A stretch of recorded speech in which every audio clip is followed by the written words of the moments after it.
Meu nome é Alexandre de Tarso Machado. Nós vamos discutir hoje sobre biossegurança, com a proposta de debater sobre os cuidados para os profissionais de saúde.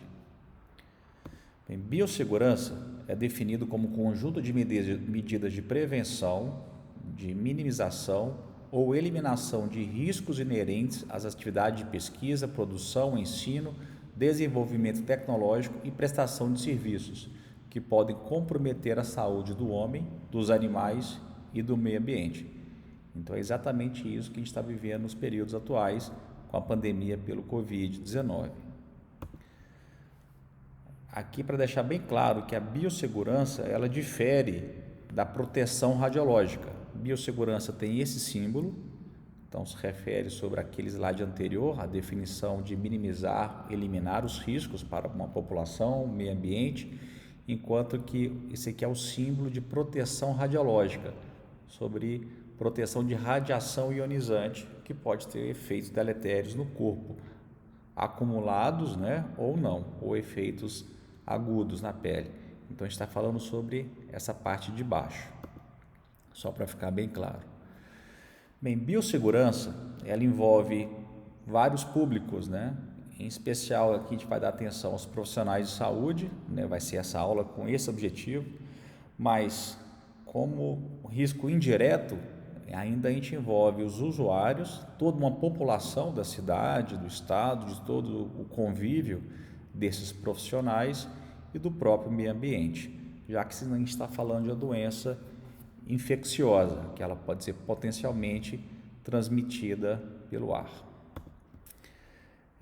Então essa é a forma de transmissão do Covid-19, um vírus que apareceu no final do ano passado, na China foram os primeiros relatos, e desde março já tem uma pandemia já em escala global, e agora em setembro a gente ainda convive com essa situação, aprendendo ainda com como se comporta esse vírus, sobre o futuro dele.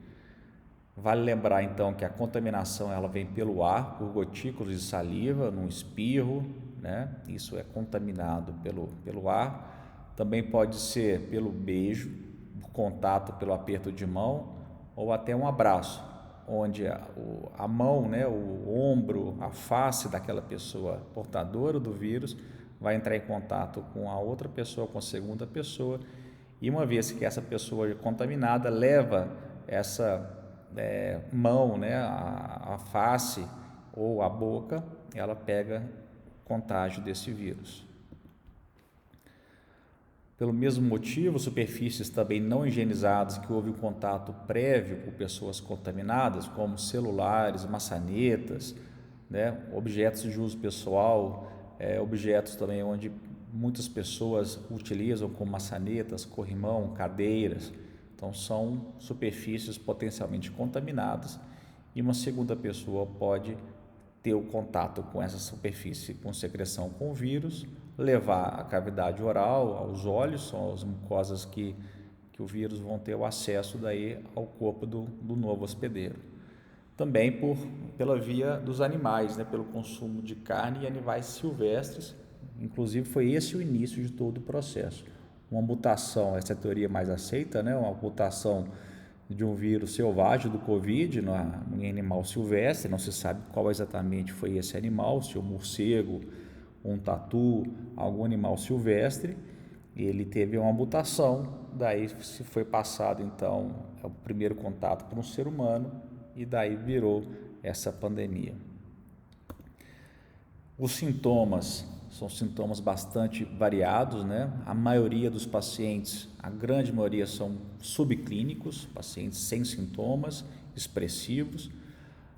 Outro grande número de pessoas vão ter sintomas comuns de tosse, de resfriado, uma febre uma temperatura acima de 37 graus, 37,5, que a gente determina como febre. Os pacientes mais graves, que felizmente são a minoria dos pacientes com Covid, isso é bom deixar claro, a maioria eles são pacientes subclínicos, mais uma vez, ou com sintomas leves, comuns de gripe. Os mais graves vão ter uma dificuldade respiratória, insuficiência renal e morte. Então, são casos excepcionais, são os casos que evoluem com complicação pelo Covid. Fazendo a utilização dessa aula, eu entrei no site do Emílio Ribas, fica aqui um formulário para profissionais de saúde na área de enfermagem, médicos, farmacêuticos, nutricionistas, fisioterapeutas biomédicos, para o cadastro de vacina. Eles estão fazendo já um estudo via Butantan Sinovac para a produção nacional de vacina contra o Covid. Então fica aqui o convite para os interessados a preencherem o formulário. O site é isso aqui, www.emilioribas.org. Bem, e o objetivo do assunto de hoje, né, de falar sobre biossegurança, nada mais é que a vida de todos nós, né, o comprometimento nosso com os outros, né, isso é o motivo principal de tudo, né. Na linha de frente do Covid, os profissionais de saúde, não só eles, né, eu destaco também os outros profissionais de limpeza, bombeiros, aqui o padeiro, aqui um agricultor, pessoas que trabalham aqui os coveiros, né? Então tem vários profissionais que também estão na linha de frente. Hoje nós vamos falar dos profissionais de saúde, porque a gente tem uma proposta específica de retorno, né, gradual, um retorno consciente às aulas, às atividades acadêmicas. Então, a gente vai direcionar um pouquinho para esse profissional de saúde. Também lembro que não são só os médicos, estudantes de medicina, né? São todos que estão envolvidos numa unidade de atendimento básico, numa unidade hospitalar, num pronto-socorro, numa urgência. Então, tem todos esses profissionais, né? Motoristas, não coloquei aqui, seguranças, pessoal da limpeza. E lembrando que são pessoas, né? Por trás de uma máscara, de um óculos, de um jaleco, de um avental, são pessoas na linha de frente, dedicando toda a sua saúde, a sabedoria, a experiência no tratamento de pessoas que precisam. Então isso é importante, é uma homenagem então a esses todos profissionais. O inimigo nosso, né? O inimigo é o coronavírus. Então é um vírus que é uma mutação recente, 2019, recebeu o nome de Covid-19 e existe uma população de risco, principalmente os idosos, os obesos, são os grupos mais conhecidos, além de outras comorbidades mais graves, existe uma mortalidade impactante nesse grupo de pessoas, então que exige uma atenção, um cuidado muito extremo. Né? Todos já sabem que nossos hábitos mudaram, não existe mais o mundo como era. E muita coisa vai ficar como legado, como aprendizado, como crescimento para todos. Então, esses novos hábitos, né, não servem apenas para o Covid, servem para um bem-estar social, outras doenças contagiosas pelo ar, né? Então, isso vai servir como um legado, como aprendizado para todos, mas eu vou salientar todos eles. Lavar a mão sempre com água e sabão, se possível, seria melhor do que o uso de álcool em gel, né? Tem efeitos contra o vírus ele não sobrevive exposto ao ar por muito tempo, e se lavando as mãos com sabonete, né, normal, não precisa ter nenhum sabonete especial, isso é mais que suficiente para matar esses vírus. É uma higiene pessoal também, né, um hábito cobrir o nariz e a boca ao espirrar e tossir, isso para evitar que se espalhem os aerossóis, né, os vírus pelo ar para demais pessoas.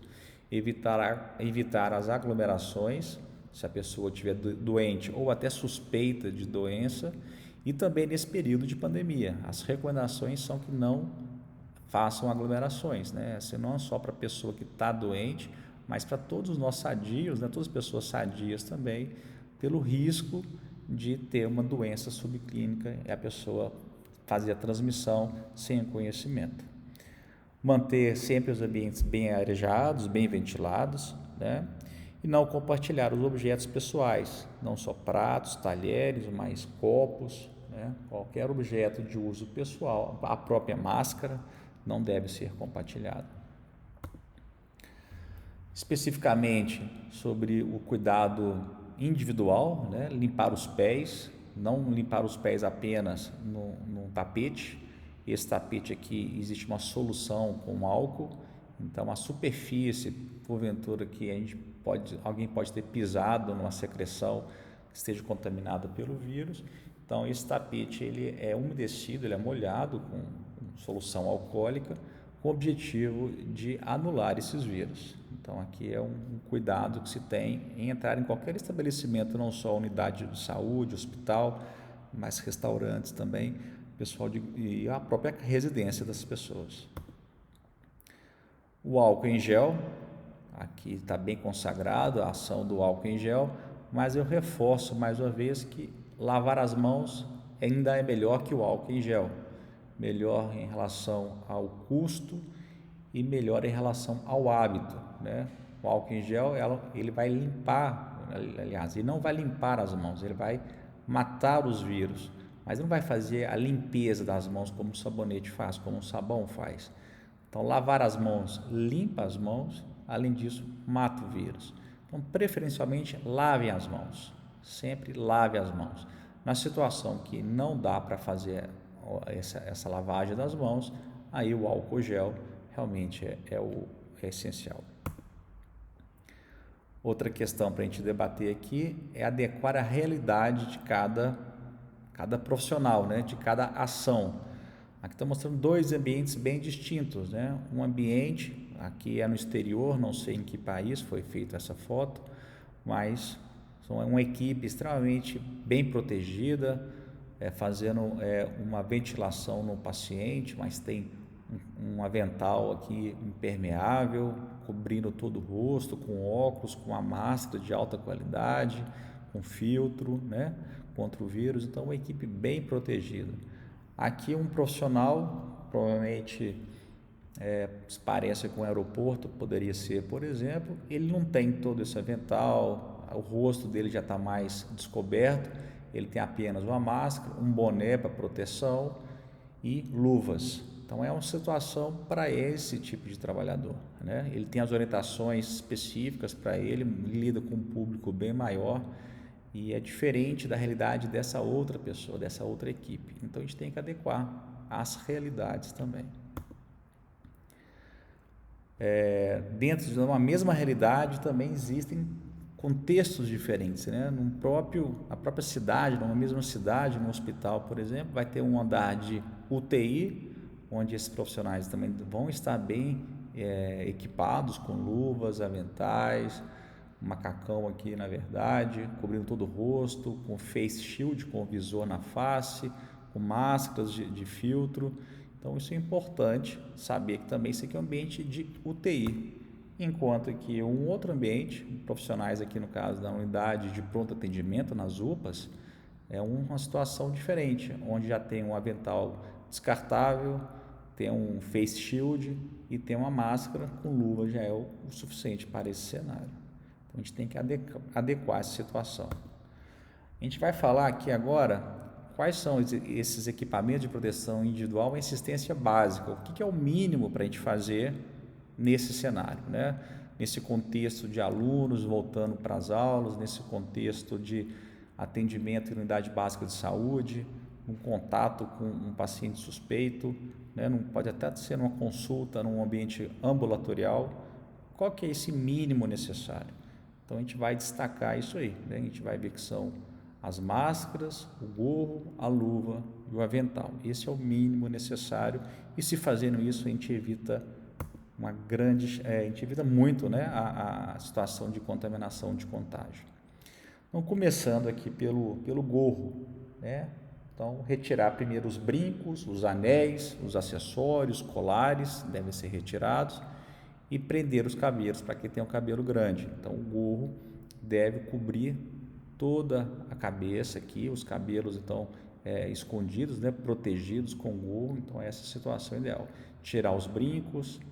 Essa foto aqui está mostrando o colar, então deveria ter de se tirar o colar também, os anéis, qualquer outro acessório que pode ser foco de contágio. Então, vamos começar pelo gorro, prender os cabelos e os acessórios, retirá-los. Segundo passo, máscara, né?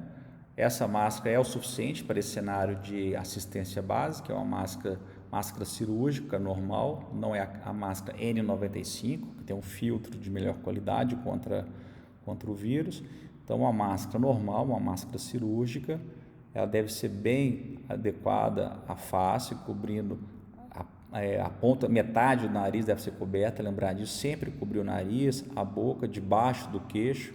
Então, essa aqui é uma cobertura ideal, né, deixando só apenas os olhos expostos. Tem se usado muito essas de elástico atrás da orelha, então, pelo menos buscar uma que seja confortável, senão com o tempo, né, com os minutos, com o passar do tempo, com poucas horas também, isso pode machucar. Então, existem elásticos que são mais confortáveis que outros, então a gente pode buscar esse conforto, né, para a nossa própria segurança, para evitar lesões, aí no caso dor na orelha ou até um machucado. Mais um item, né, essencial são as luvas. Aqui uma luva de látex, pode ser uma luva de plástico, pode ser uma luva com outro material, mas desde que seja impermeável, né, não precisa ser uma luva estéril. Muito pelo contrário, né, o custo de uma luva estéril é muito mais alto, então uma luva de procedimento não precisa ser estéril, uma luva fina, mas é o suficiente para proteger contra as secreções e ter o contato com o paciente. Naturalmente, cada paciente deve ser trocado, né, com cada contato com o paciente deve ser trocado essas luvas, né, por novas luvas. E aqui o avental, né, pode ser um jaleco, né, um jaleco limpo, sempre limpo, mas aí a necessidade de trocar entre cada paciente, a gente não vai ter essa opção. E se tiver um jaleco, se tiver um avental, avental desse tipo, né, um avental descartável, ele deve ser usado. Então, o avental a gente coloca também, não um avental estéreo, mais uma vez igual às luvas, são aventais finos, né, para serem removidos após o contato com cada paciente. Resumindo, então, esse equipamento de proteção individual básico, né, na assistência básica deve ser a máscara, o gorro, o avental e as luvas. Isso é o básico, é o mínimo que a gente deve usar. Aqui com adendo, né, se não tiver esse avental descartável, pode ser um jaleco. Mas em casa, né, o profissional deve sempre limpar esse jaleco, deixar ele afastado do ambiente familiar ou de outros ambientes. Se a pessoa for às vezes passar em um outro local, não deve usar esse jaleco, ele potencialmente está contaminado. Então, o profissional de saúde deve saber também, não só o jaleco, como os sapatos, as roupas usadas naquele dia devem ser todas higienizadas. Existem equipamentos de proteção individual adicionais. Então, aqui vale salientar a máscara N95, é uma máscara que ela tem esse nome porque ela filtra pelo menos 95% das partículas do ar, tá? Então aí ela consegue impedir a passagem do vírus nesses aerossóis, a aspiração desses vírus em pelo menos 95% então, do material particulado. Salienta então que ela não protege contra gases, né? Gases não são partículas, então ela não protege contra gases. Então a proposta delas são contra o Covid-19. O visor facial também é um EPI adicional, ele melhora, ele evita, melhor dizendo, a exposição da face, dos olhos e do contato da mão, né, do examinador com o nariz, com a mucosa da boca, com os olhos também. Então, essa situação protege, né, tanto os aerossóis quanto um contato por reflexo do profissional que está atendendo na mucosa. Então, é mais um equipamento adicional. Nessa linha de proteção adicional, não é uma EPI, não é equipamento de proteção individual, mas um equipamento que tem se mostrado com um grande valor, né, nesse atual momento, é a radiação ultravioleta do tipo C. Já é uma radiação usada para esterilizar rações, medicamentos, e agora está sendo usado na clínica, né? Instalação em consultórios, em ambientes médicos hospitalares, para poder fazer essa esterilização do ar com os aerossóis, principalmente consultório de dentistas, onde se produz muitos aerossóis. É um tipo de radiação que tem baixa penetração, poucos milímetros, né? Eu acho que não chega nem a 1 milímetro, na verdade. Então, só vai fazer uma ação germicida na superfície exposta, onde essa luz ela vai se espalhar, vai se irradiar, ela não reflete, ela não existe a reflexão dessas ondas, ela vai ser apenas absorvida nessa baixa penetração, suficiente para então ter uma ação germicida na superfície, que é a proposta, onde vai estar uma secreção contaminada. Além disso, no ar, também o ar que passa, então aqui é um ar-condicionado que vai estar montado nessa situação, uma solução desenvolvida por uma startup brasileira de São Paulo, uma empresa que ela reinventou essa situação do uso de radiação ultravioleta. Aqui um ar-condicionado, esse ar ele vai ser processado com radiação ultravioleta do tipo C, daí esse ar que vai estar aqui com os potenciais aerossóis, eles vão ser eliminados. Além disso, eles podem fazer também instalações de lâmpadas que geram essa radiação ultravioleta do tipo C, e toda a superfície exposta com essa luz, ela vai ter uma ação germicida, toda ela. Eles têm que ter um cuidado de planejamento de sombra. Então, por exemplo, esse tipo de luz vai pegar só a superfície exposta. Debaixo desse móvel, por exemplo, vai ter que ter uma segunda solução para poder esterilizar aqui debaixo, se fosse, né, um local com intenção de esterilização. Então, só lembrando que a luz ela vai ter uma ação direta e ela vai ter pouca penetração apenas na superfície exposta. Então, fica isso aí para discussão para vocês, né? Então, o cuidado que a gente tem que ter nessa pandemia, no retorno consciente, gradual às atividades aqui acadêmicas, mas todas as atividades profissionais, o trabalho de muitas pessoas depende disso, a sobrevivência de muitas pessoas dependem disso. Então, é um assunto importante para a gente debater e refletir um pouco, tá? Fica aqui o meu agradecimento pela atenção de todos. Qualquer dúvida, estou à disposição. Muito obrigado.